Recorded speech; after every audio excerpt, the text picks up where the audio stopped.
Bon, j'avais préparé un beau papier, mais les excellentes interventions de Philippe et de Karine ce matin ont mangé quasiment tout ce que j'avais à dire.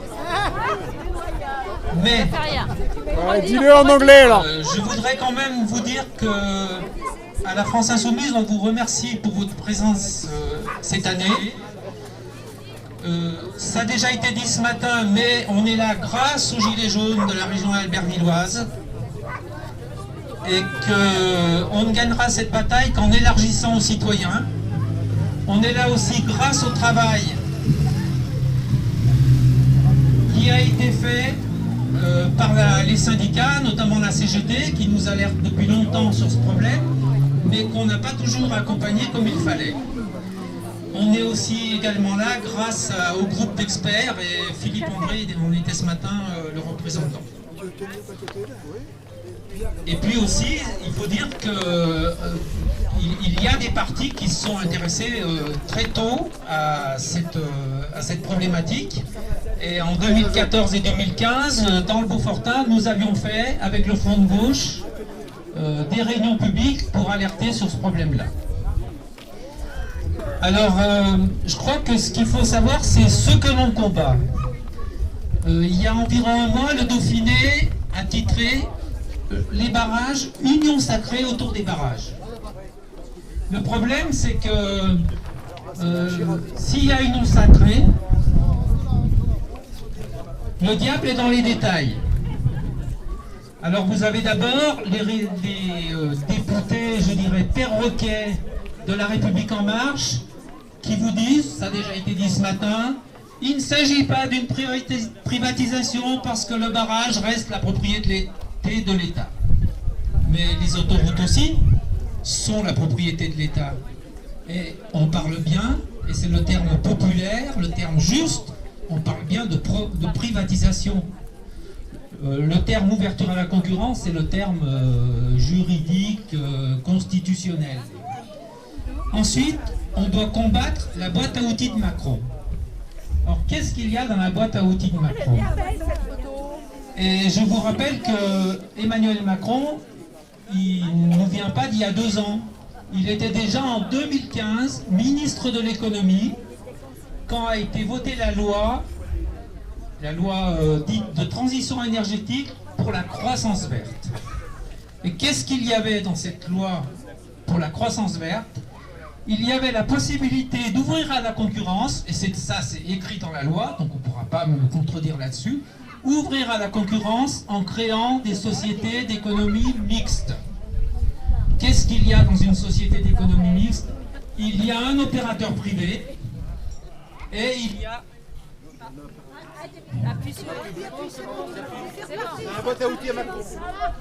Suite de la boîte à outils. Il y a un opérateur privé ou public. En général, on dit un opérateur privé ou public et éventuellement des collectivités locales qui le veulent. Et nous, à la France Insoumise, nous considérons que la société d'économie mixte, c'est une façon de privatiser. Et ce qu'il faut dire, c'est que dans les personnes, vous êtes ici, souvent vous n'en parlez pas, alors que tout le monde en parle. Au Conseil régional, le 19 décembre, on a voté un vœu qui engage à créer des sociétés d'économie mixte. Le Conseil général de la Savoie se prépare à ça. Des élus locaux en parlent. Mais si on crée des sociétés d'économie, ça veut dire qu'on éclate tout l'hydraulique. Et Philippe, ce matin, vous a bien expliqué pourquoi il ne fallait pas éclater l'hydraulique, il fallait le garder au sein d'une même structure. Alors après, on peut dire que dans le domaine de la privatisation, il faut que la porte soit ouverte ou il faut que la porte soit fermée. Alors, qu'est-ce qu'on propose? Donc, nous, évidemment, on va proposer ce qu'on appelle la concession unique, ce qu'on peut aussi appeler le service d'intérêt économique général. Mais ce service public, il doit être accompagné de comités d'usagers dans les vallées, dans les régions, etc., qui soient chargés de contrôler, de diriger budget et d'avoir leur mot à dire dans la suite, enfin dans la gestion de l'hydraulique. Nous nous prononçons pour regrouper Engie et EDF au sein d'un pôle public.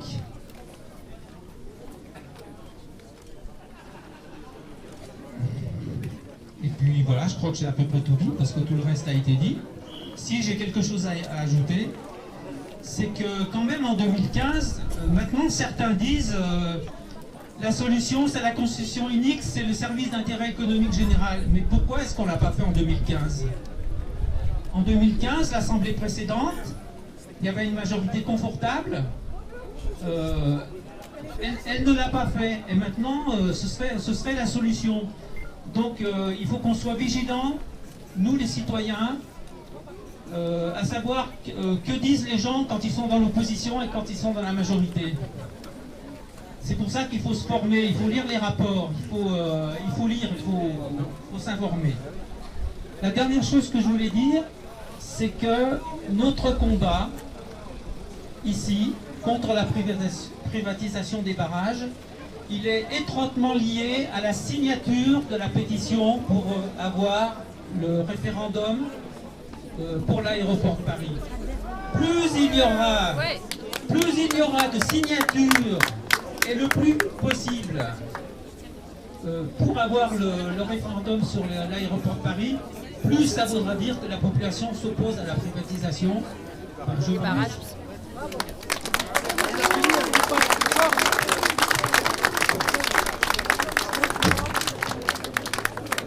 Juste un petit mot pour vous dire qu'on présente le poster qui est devant vous.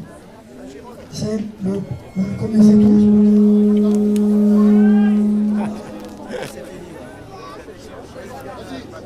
C'est le barrage, vous connaissez tous. Le barrage de la Girotte, voilà. Eh bien, c'est le premier qui sera sur le marché, peut-être au mois de septembre. Voilà, donc il faudra qu'on fasse vraiment tout pour pas que ce monument historique rentre dans les mains des privés. Il faut savoir que c'était fait en grande partie par des résistants qui se sont embauchés pour se camoufler pour la construction. La journée, ils travaillaient sur le barrage et le soir, ils faisaient leur campagne pour la résistance. Et c'est eux qui ont fait le dépôt des armes à l'école des saisies. Donc c'est un monument à respecter parce que ça représente la libération de la France. Voilà. Je veux tout dire. Alors voilà, le barrage de la Girotte. Il faut savoir que c'est un barrage qui est très surveillé. Il y a des fissures à des endroits.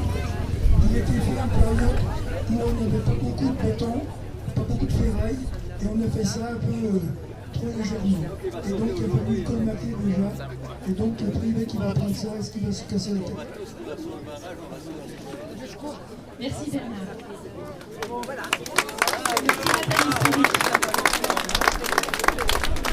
Alors, Claudie Léger, élue albervilloise et aussi élue à l'agglomération d'Arlisère. Vous m'entendez bien? Là, c'est mieux? D'accord. Donc Claudie Léger, élue albervilloise et élue aussi à la communauté d'agglomération Arlisère. J'interviens aussi parce que je suis membre du collectif au nom d'Europe Écologie Les Verts, du collectif Faisons Barrage.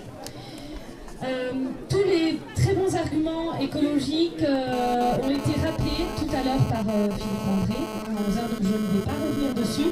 Simplement en tant qu'élu local, il faut savoir que j'ai adressé un mail cette semaine à tous les élus albervillois et tous les élus qui siègent à Arlisère, leur annonçant la manifestation et les invitant à venir converser dans la joie et la bonne humeur avec nous aujourd'hui. Il y en a beaucoup, hein? Est-ce qu'il y a des élus d'Arlisère ici? Est-ce que vous voyez des écharpes? Voilà, alors pourtant... Voilà, alors moi je me considère concernée, hein. Je suis à plusieurs titres, de par ma profession, de par mon statut d'élu local. Et de par mon étiquette politique, effectivement, on en a parlé tout à l'heure, le bien commun que représente notre ressource en eau et l'intérêt que nous avons à garder la maîtrise de cette ressource en eau, bien sûr, et tout l'intérêt des barrages pour l'aménagement du territoire. On l'a dit aussi tout à l'heure, c'est la production énergétique, mais c'est pas que ça, c'est aussi le tourisme, c'est aussi la gestion de la faune et de la flore, et un sujet que je veux aborder un peu plus particulièrement, c'est aussi la question de la sûreté des ouvrages et de la protection de la population à l'aval. Et là, je suis un peu effarée de ne voir aucun élu local. Pourquoi? Parce que nous sommes sur un grand barrage. Un grand barrage comme Roseland, il y en a 5 en Savoie qui font l'objet d'un plan particulier d'intervention.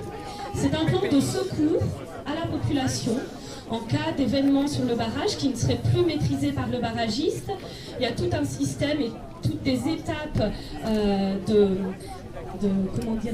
maîtrise des problèmes sur un barrage, et si jamais il y a vraiment un gros pépin sur le barragiste en concertation avec les élus locaux, avec l'État, déclenche son plan de secours à la population. Et vous savez, on a entendu la corne de brume tout à l'heure, chaque premier mercredi du mois, on a la corne de brume qui sonne, et c'est pour rappeler justement que c'est un signal d'alerte et en cas de problème et de nécessité d'évacuer la population.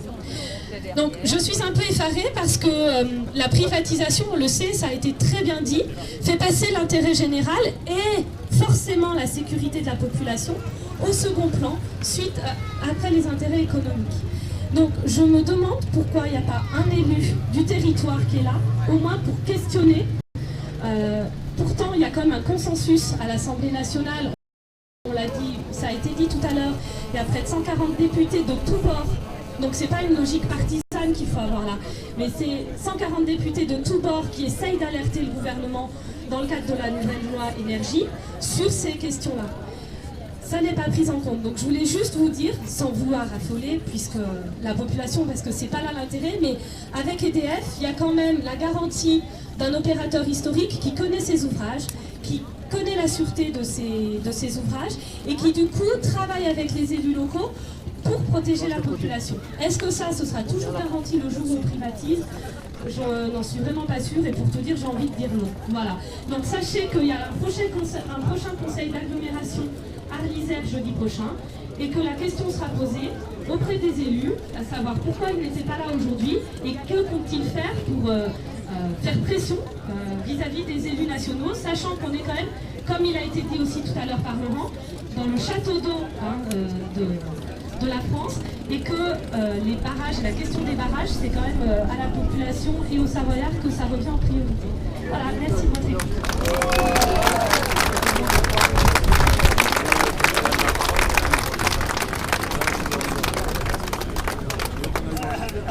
Bonjour, Brigitte Salfinal d'Attaque Savoie. Nous sommes là pour rappeler, alors non pas tout ce qui a été dit avant, mais insister sur le fait que privatiser, c'est permettre à des multinationales de mettre la main sur des secteurs qui rapportent de l'argent et nécessitent des investissements à long terme.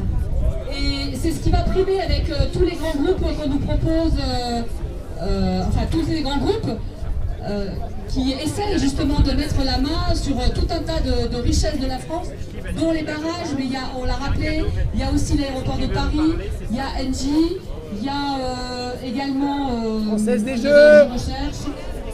Il y a eu l'aéroport de Toulouse qui a bien montré aussi à quel point les investisseurs, une fois qu'ils ont fini de ramasser du pognon, ils s'en vont et ils vous laissent le résultat.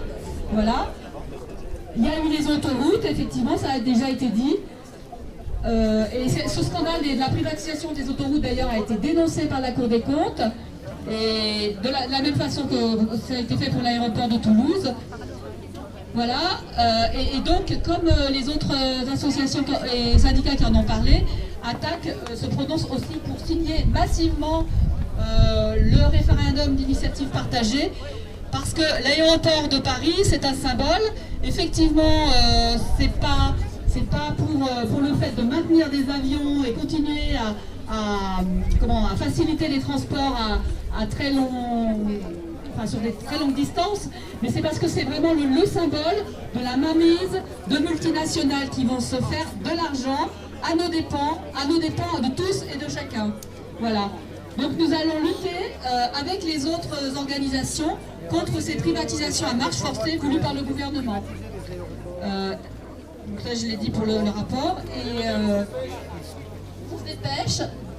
pour conclure, donc pour conclure, voilà, ce référendum, c'est une occasion unique de mettre un frein et voire un coup d'arrêt à tout ce processus de privatisation. Il faut absolument tous s'y mettre.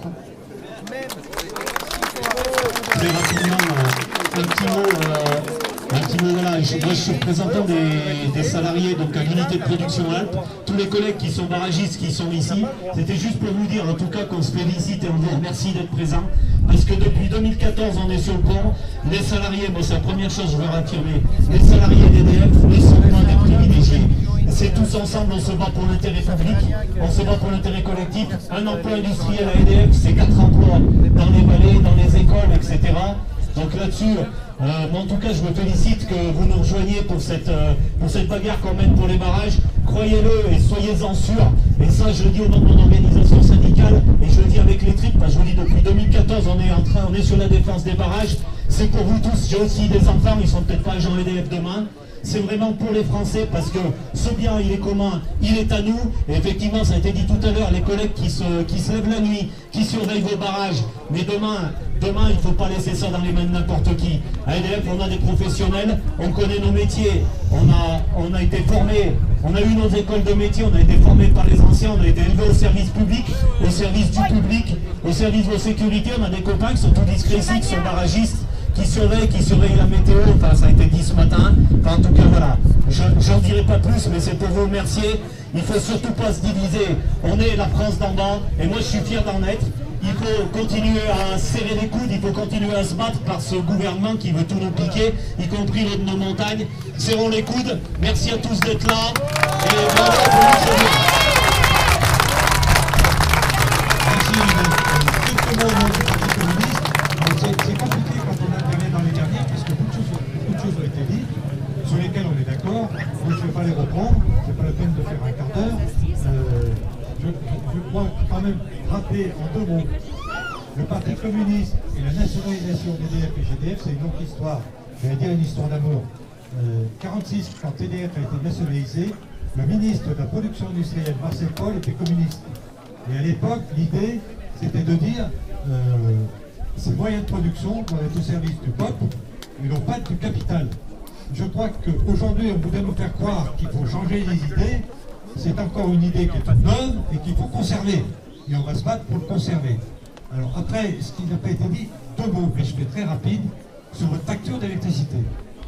Vous payez 20% de TVA, vous payez 14 à 4% sur les énergies renouvelables, et vous payez des taxes départementales et communales, et vous payez, parce qu'à 20% d'EDF qui est privatisé, et les actionnaires touchent 2 milliards. Dans les 80% et 80% publics. C'est-à-dire chaque année, l'État, il empoche 1,6 milliard d'impôts supplémentaires au travers de vos factures d'électricité. Les différentes taxes font qu'on est à plus de 40% de taxes sur la facture d'électricité, alors que les produits de luxe sont imposés à 33%. Aujourd'hui, on impose plus d'électricité que les produits de luxe. Il n'y a qu'à prendre le pognon où il est. Voilà. Alors, je fais très court. Parce que derrière, je crois que c'est les gilets jaunes, ils le méritent de conclure, et il y a des choses intéressantes à dire. Excuse-moi, ça fait peut-être doublon avec toi, mais je dirais, quand le collectif s'est mis en place sur les barrages, tout naturellement, on s'est retrouvés. J'ai assisté à une réunion, il y a une autre la semaine prochaine, mais tous les différentes structures qui se sont regroupées ont une volonté de continuer. Et je crois que la semaine prochaine, c'est bien parti, parce que les échos qu'on a autour de nous, alors, vous l'appelez tous ensemble, la convergence des luttes, je ne sais pas quoi, mais c'est par là que Macron il va avoir peur. Il a surtout peur qu'il y ait une convergence de tous ces organismes qui portent des choses que nous portons tous. Donc je vais laisser ça, tu le feras beaucoup mieux que moi. Je ne sais pas, mais... Si. Allez, et après bientôt, il y a l'aéroport de Paris, ça a été dit, je ne vais pas répéter, c'est exactement le même combat que les barrages. C'est la privatisation, c'est la mise à disposition du capital. Ça, on n'en veut pas. Merci, bon. Moi, je m'appelle Will, donc ça va être très rapide. Donc je suis gilet jaune, comme la couleur l'indique. Donc je suis là pour conclure. Tout a été dit, donc on ne va pas revenir sur le sujet. Gilet jaune, simplement, il n'y a pas histoire d'être pour ou contre. On peut être que pour. On a simplement, nous, mis les pleins phares sur tout ce qui est aujourd'hui comme injustice sociale, fiscale, territoriale, environnementale. On a lancé ce truc-là. Et ce qui est important, ce que vous devez retenir, c'est ça. Ok? On est tous ensemble. Hein? Il y a quelques temps de ça, on n'aurait jamais pu faire ça. D'accord? Alors, on s'en fout des luttes passées, on n'était pas d'accord et tout. Là, c'est tous ensemble pour terrasser ce type d'économie qui nous fait les poches et veut nous donner des leçons. Donc, le combat continue, parce que d'ici Noël, de Rugy, ils sont pas tranquilles avec la mobilisation populaire. On va continuer, parlez-en autour de vous, et on sera encore plus nombreux que la prochaine fois, parce que là, on ne pensait pas être aussi nombreux. Bravo, et je compte sur vous. Ciao.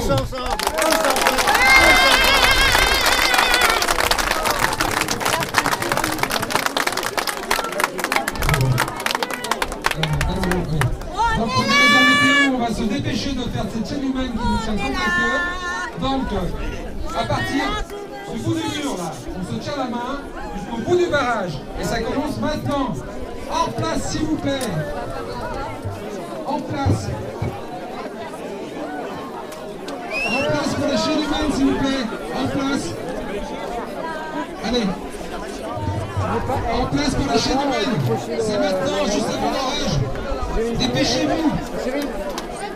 Si vous courez maintenant, vous n'aurez pas besoin de courir tout à l'heure.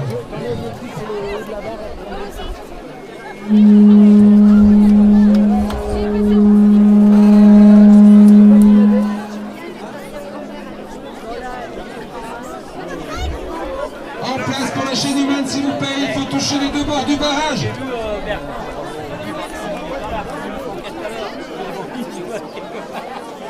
Et si on n'est pas assez, il faut écarter les bras. Allez, on y va, l'orage arrive, dépêchez-vous. Allez, dépêchez-vous. Par ici. Allez, on est déchaînés. Enfin, on écartez les bras là un peu là. Écartez là, ça va pas le faire. Tirez. Ah non, on va être loin là, c'est qu'on est au bout. Allongez. Il faut genre dans la main, c'est calme. On a fait à peine 500 mètres. Le barrage, il fait 1 km dedans. Allez. Ils s'en mettent exactement. Et bien avec les contreforts, ça fait bien le kilomètre. Là, on est en train de s'éloigner. C'est grève.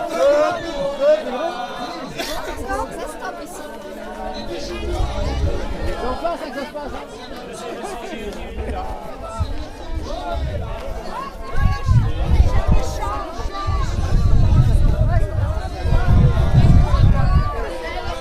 Allez, on allonge là, on allonge.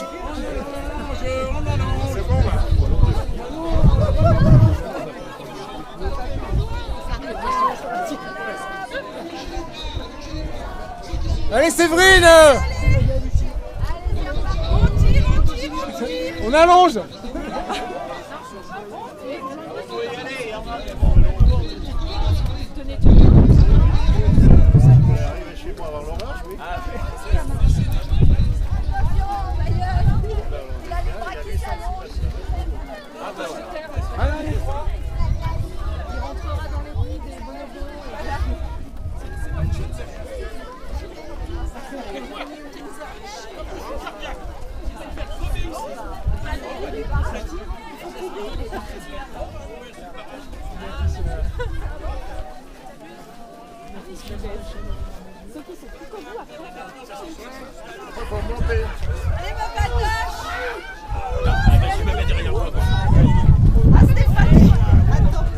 Il y a un gros trou là.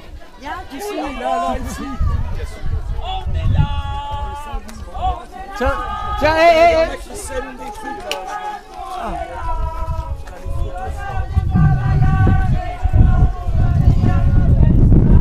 T'as perdu ça? On est là. Et alors?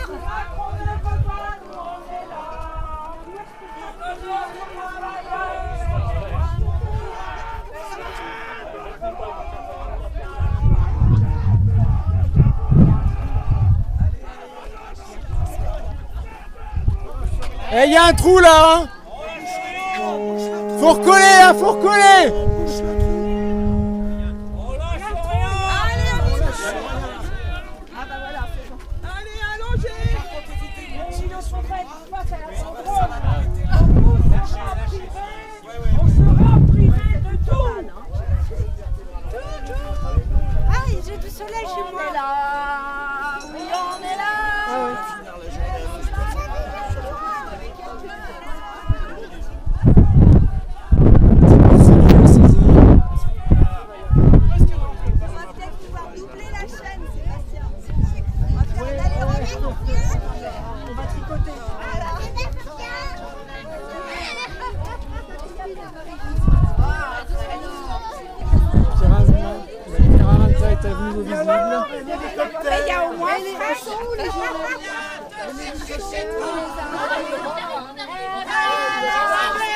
Macron!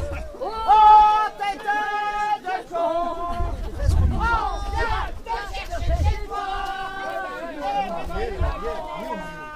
Elle est où Annie? Elle s'est arrêtée aussi. Annie, une voiture!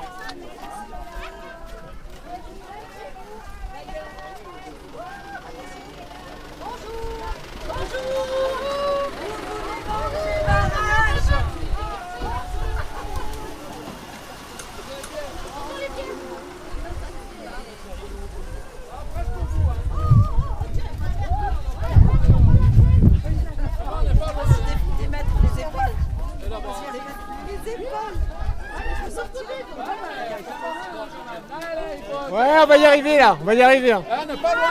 Moi, je vais t'écarter en deux dans 2 secondes. Allez, on va raccrocher. Faites quoi? On est là. Vous foutez quoi? Raccrochez! Il y a une rupture là. On est là.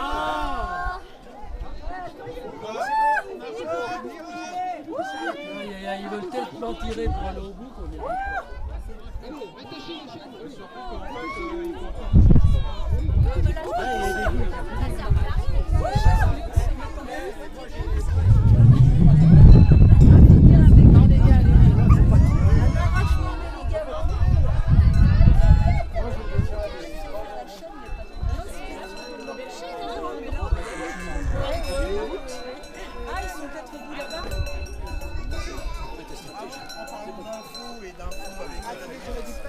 Mettez dans le dos que c'est quand même assez fort.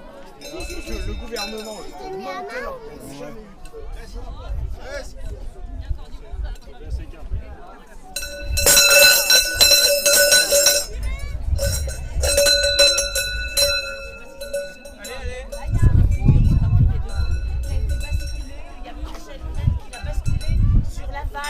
de l'Isère. Alors ça, il y a eu l'orage qui a pété terrible, qui a fait des tas de dégâts sur Tuller, Romain et tout ça.